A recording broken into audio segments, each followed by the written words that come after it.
What's good, you guys? Your boy Ben Mahari here, representing Mahari Nation Sports Podcast. Much love to the entire LDBC and the entire basketball community, you guys. Boy. I'll tell you something right now, you guys. What a game that we saw tonight, man. Woo! My goodness gracious. What a finish we saw tonight between the Heat and the Lakers. I mean, both these teams gave everything they had. They gave every single piece of effort they put on display on the court tonight, you guys. And I almost fell asleep because I felt that this series was gonna end tonight. You know what I mean? I felt that, in my last video, like I did before tonight, I said that the Lakers were gonna close out the series tonight because I felt that Miami literally had zero left in the tank. But I'm gonna tell y'all something. Miami, once again, they show heart, they show resilience. They basically battle back through adversity once again.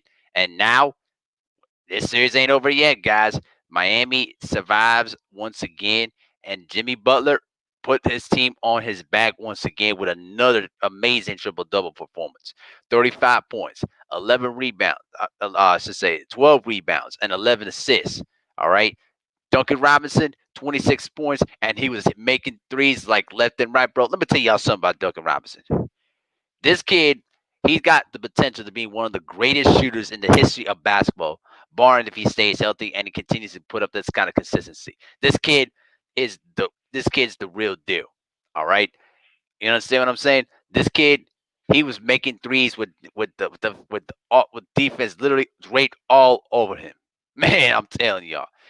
Stay ready basically said Jimmy Butler proved you wrong. I know, man. I listen. I'm gonna tell y'all something right now, okay? I'm gonna tell y'all something right now. Jimmy Butler, he put all those distractions and all those reputations to rest, man. Chicago, Minnesota, Philadelphia. He is putting it all to rest in this series. The way that he's been performing in games 3 and 5, he has been unbelievable. And literally, as I was watching the final possessions of the game, the big difference in the game was Jimmy Butler did not give up the basketball. That was the big difference in the game, man. That was a big that was a big difference. Duncan Robinson is the next generation Kyle Korver. You got damn right he is. Man, let me tell y'all something, okay? I was literally watching this game tonight. I fell asleep midway through the second quarter, but thankfully I got up for the second half and watched it. Both these teams gave everything they had. LeBron James spent every single bit of energy to try to close the series out tonight. I mean, just look at the stat line of what he was doing. All right. 40 points, 13 rebounds, and 7 assists. And he was literally taking the ball to the basket. He was taking it to the Miami defense. All right. He was determined to close out the series tonight. This gave me memories of 2012 when he was playing with the Heat, when he basically was facing elimination and he literally was a man possessed and put the Heat on his back to force a game 7. That reminded me of that, man. And LeBron was magnificent. I'm not gonna crap on LeBron like I normally do because he played magnificent tonight. But the big problem I have with him is this. Okay, on those last two possessions, all right, you gave the ball up to KCP, which I didn't have a problem with. But the last possession, when he basically drove right, okay, and literally he had a wide open layup. And I don't want to hear this excuse of he had three guys all over him. I see my brother D'Lo for boxing the mo. Actually, D'Lo for boxing. What's good, bro? How you doing, man? Listen, he literally could have either went to the basket and get fouled, you know what I'm saying, or drove for the finish, right? I don't want to hear this excuse about three guys all over him, right? He kicked the ball out to Danny Green, who had an open three, and he missed it bad. All right, and the one thing that I remember seeing in this game was that when you typically see things happening in the clutch, right? You typically are basically programmed what you're naturally capable of doing, right? LeBron James is basically a playmaker that's going to look to try to create plays for himself or for his teammates, right? Listen, I literally had to sit here and say that you normally do what you normally do. And for Marquise Morris to basically, give up the basketball late in the game, he basically froze up in the clutch. That's what he normally do, right? Danny Green was on the court for his championship experience, his 3-point shooting, and he had a wide open look and he missed it. All right, stay ready. With due respect, bro, I'm not trying to hear it, man. That's either a pull up or you get to the basket or you draw the foul, right? You LeBron got to take that shot. Listen, if he would have taken that shot, I would have not had no problem with that because you were the alpha dog. You basically are the star player. You got to take that shot in that situation. I'm not trying to hear it. All right, I'm not. Let me tell y'all this, okay? This game was the best game I ever seen in years. All right, this gave me chills down my spine to see all the great shots down the stretch. Right. Let me tell you this. Miami is showing resilience. They're showing heart through all the injuries they suffered through earlier in the series. All right, they basically have hung in there tough, and they have been battle tested. All right, G Mill, what's going on, bro? How you doing, man? What's good, bro? Well, let me tell you this: the Miami Heat right now, they're playing with house money because nobody anticipated them winning tonight, and nobody anticipated them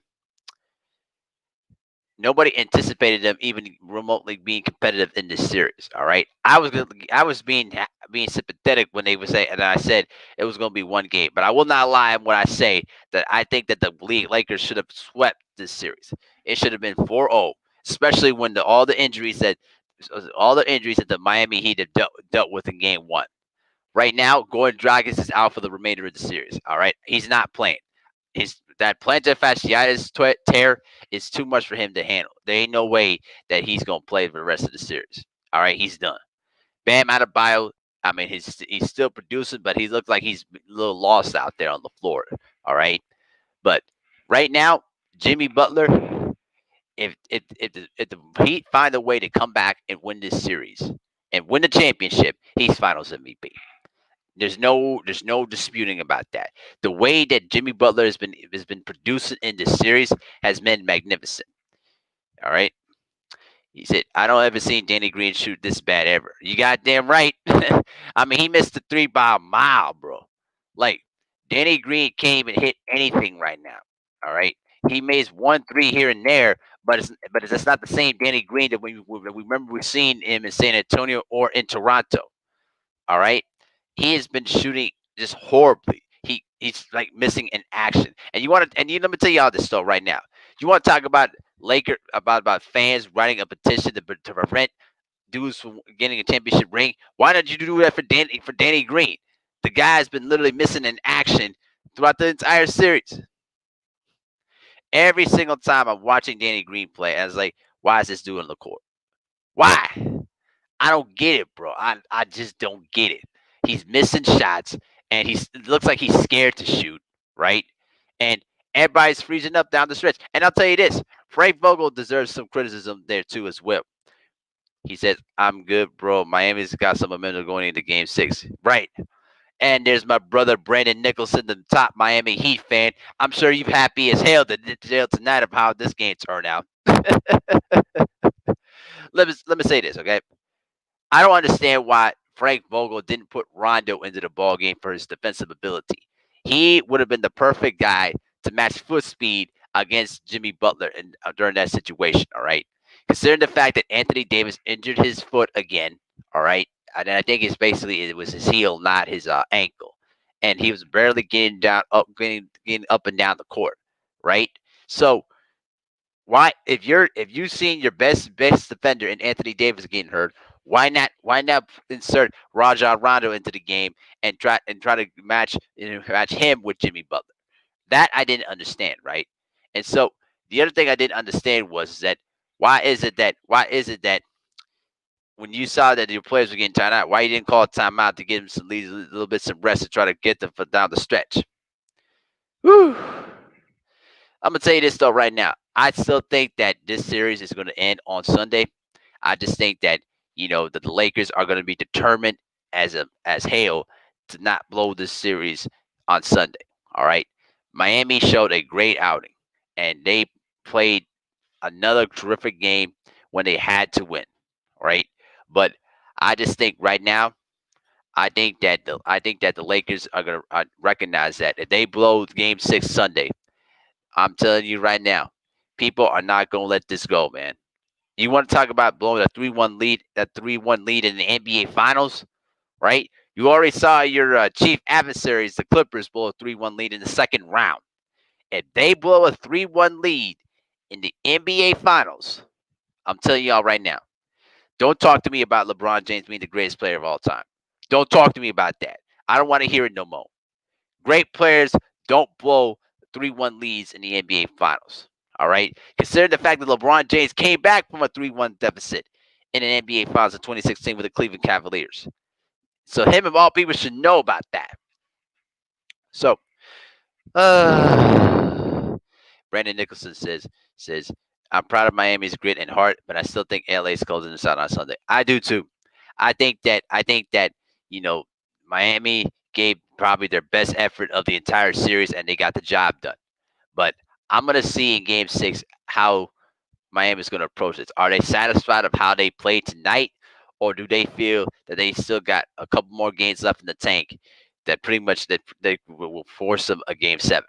Because I'm gonna tell y'all this: Tyler Zero hasn't had his best game of the series yet, but he's due for a breakout game. All right. If you're a Lakers fan right now, that should scare you. All right. Tyler Hero right now, he's been playing, relatively consistent, but he hasn't had that breakout performance that we've been seeing from him throughout these playoffs.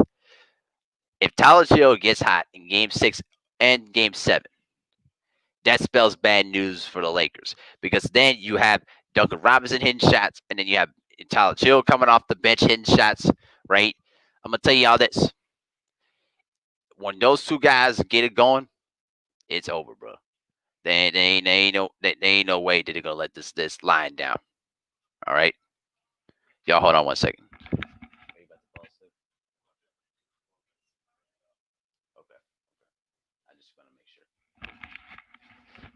Okay, y'all, my bad. So listen, right now, as I see my brother Crump TV Entertainment, what's good, bro? How you doing, man?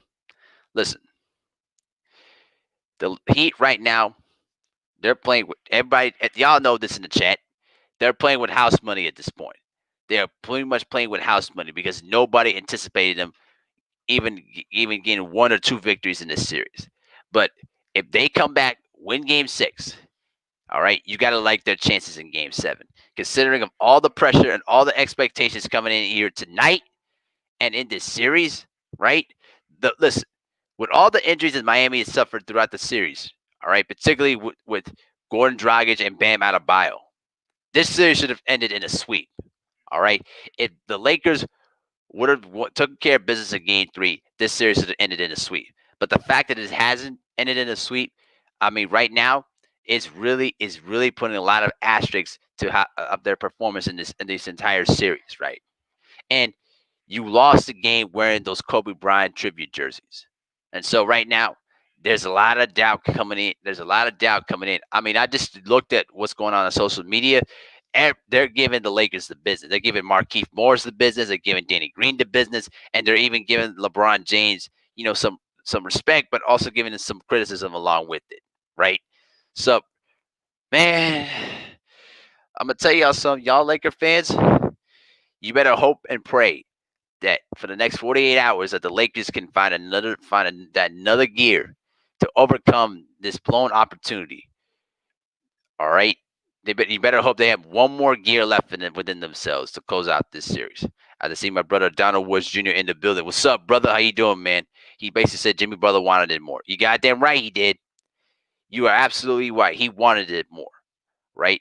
Listen, the big difference in the game is that when it came down to it, and I vividly watched the final possessions and the final 2 minutes, Jimmy Butler pretty much said, "I'm keeping the ball in my hands. If we're gonna lose, if we're gonna lose, I'm gonna lose. I'm gonna lose with me shooting the basketball. With LeBron James, it was about I'm gonna have the ball in my hands, but I'm going to create something for my teammate. That way, we get a better shot opportunity. And when it came down to it, Jimmy wanted it more than LeBron did, and that was the difference. You understand what I'm saying?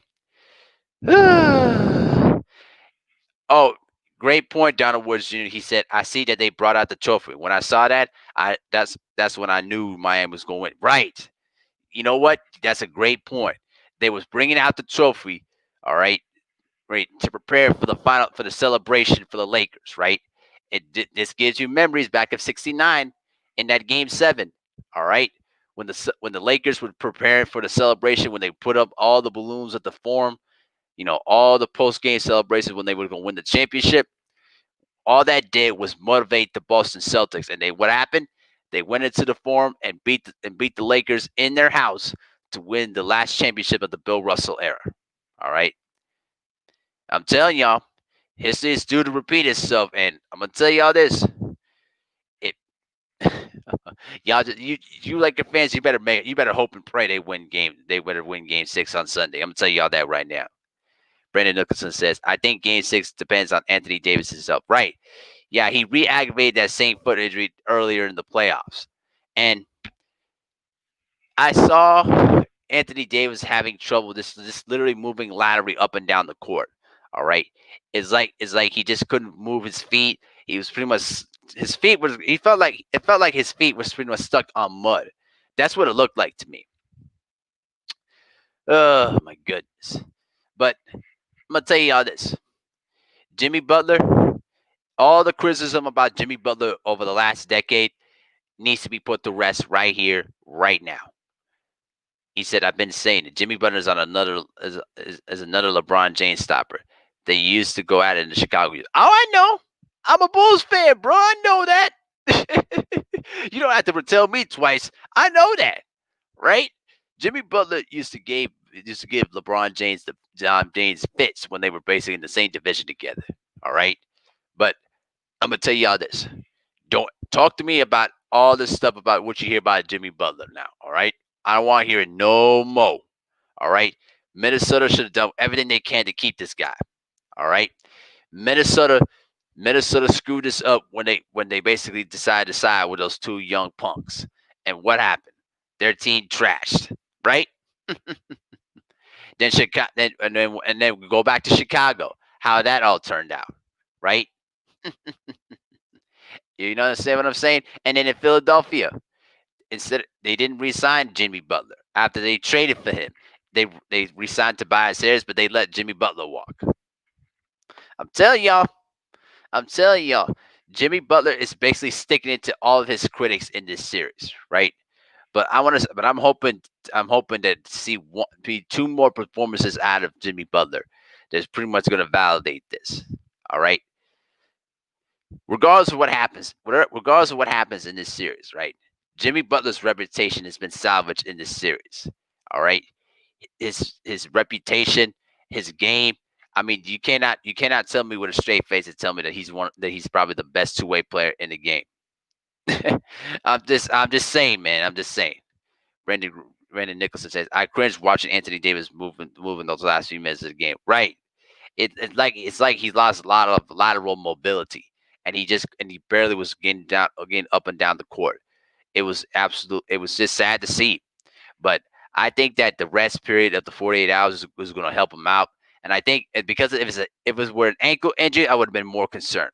But because of his heel, I think that it's going to probably heal up, pretty good, and he'll be ready for Game 6, right? And Anthony Davis didn't play that bad. He had 28 points, he had 12 rebounds and 3 assists, right? But he just was not being able to move up and down the court, especially when it came down to the defensive end. You know what I'm saying? So, uh, man, I'll tell you this: it was a great game. It was a fantastic game to the finish. I enjoyed every single minute of it, and I was going to be prepared to give LeBron James his props if they would have won this. If they would have won the title tonight, but because they didn't, now they're going to be in a huge battle to the finish, right? And if you're going to put away the Miami Heat, they're not going to go down quietly. They're not just going to lay down and let you beat them. You got to go in there and take it from them. And right now, the Miami Heat have confidence. They have all the confidence in the world. They're tough. They're resilient, and they have nothing to lose. If they lose this series, they'll look back and say, "Hey, we had a great run. we just had unfortunate circumstances that delayed our opportunities to win a championship. We'll be ready for next year. But if they find a way to come back from a 3-1 deficit and win the championship, woo, man, oh man, y'all better hope and pray. Y'all better hope and pray that the Lakers win the series tonight. Him and then the Terminator. You got that right. He said, "Can we say Danny Green looks horrible than last year?" Yeah, you can pretty much say that. You got that right. Brandon Nicholson says Anthony Davis and those blocks. Yep. Donald Wilson says Danny Green 15 million a year. Yeah, that's what they paying him. But hey, he didn't get it done. So what can you say? He said Jimmy Butler took this game and stole this game. You got that right. Everybody, y'all know this. Jimmy Butler pretty much took the game by the throat and held on to it. He held it on like a vice grip and didn't let LeBron snatch that away from him. So now we got game 6. We got game 6 on Sunday, and we're gonna see if the Heat are either satisfied of how they performed tonight, or are they gonna take this another step further and try to force a game 7. If that happens, we could be in for a classic game 7 for the ages. I'm gonna tell you that all right now. If the Heat find a way to win game 6 on Sunday, to force a game 7, we're gonna be in for a classic game 7 for the ages. Because remember, game 7 of an NBA Finals, the rims get tighter, the palms get extra sweatier, and we're gonna see who the real men in the series and who are the boys. All right, that's what I look at in a game 7. But I'm gonna go ahead and shut it down for the night, though, guys. I am tired. My energy is running low right now, so I'm gonna go ahead and get some sleep. But stay tuned for basketball conversations tomorrow night on my normal time. We're gonna continue this conversation, man, and I'm gonna tell you this right now. Congratulations to the Miami Heat surviving elimination, and we got Game 6 on Sunday. So y'all have a good night, guys. Rest up and be ready for the ether, man. That's ready about to come. All right, y'all. Peace.